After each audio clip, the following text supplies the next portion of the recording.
ఈ రోజున మాట్లాడితే గత పాలకులు మళ్ళీ రౌడిజం చేయడానికో గుండాగర్దీ చేయడానికో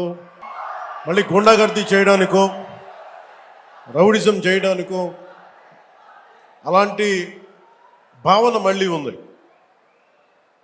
మీకు తెలుసు కదా, రౌడిజానికి గుండాగర్దీలకి బయటపడితే మన రాజకీయాలకు వస్తాం. కేసులు పెడతాం, వస్తే 29లో మేము అంతు చూస్తామంటే మీరు రావాలి కదా. మీరు ఎలా వస్తారో మేము చూస్తాం. నాకు వారి మీద, వైసీపీ నాయకుల మీద ఈరోజు చెప్తున్నాను, మొదటి నుంచి చెప్తున్నాను, వ్యక్తిగతంగా నాకు ఎవరి మీద కక్ష ఉండదు.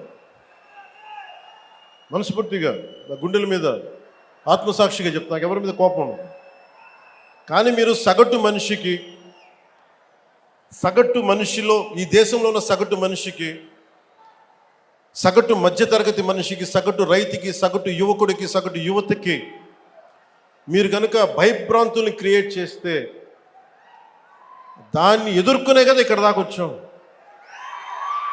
మీకు 151 సీట్లు వచ్చినప్పుడు కదా, నేను 2 చోట్ల ఓడిపోయినప్పుడు కదా మేము ఎదుర్కొని బలంగా నిలబడింది.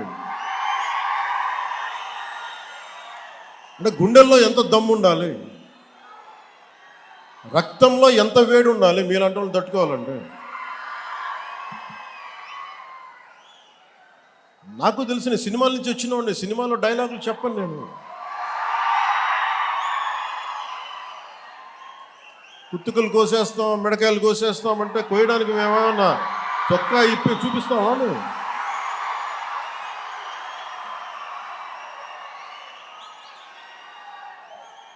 నేను సినిమాలో డైలాగులు చెప్పడానికి కూడా ఇబ్బంది పడతాం.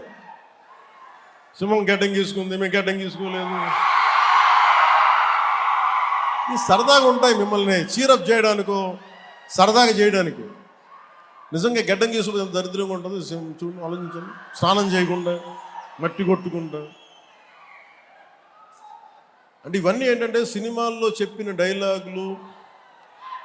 అవి ఎందుకు చెప్తున్నానంటే సందర్భానుసారంగా చెప్తున్నాను. ఖచ్చితంగా మీరు అద్భుతమైన పాలన చేసి కనుక ఉండుంటే మీరు 11 సీట్లకు వచ్చేవాళ్ళు కాదు. మీరు అంటే ఇది రెలవెంట్ కాబట్టి చెప్తున్నా. ఇది కక్ష తీర్చుకునే ప్రభుత్వం కాదు. ఇది తప్పులు చేస్తే శిక్షించే ప్రభుత్వం ఇది.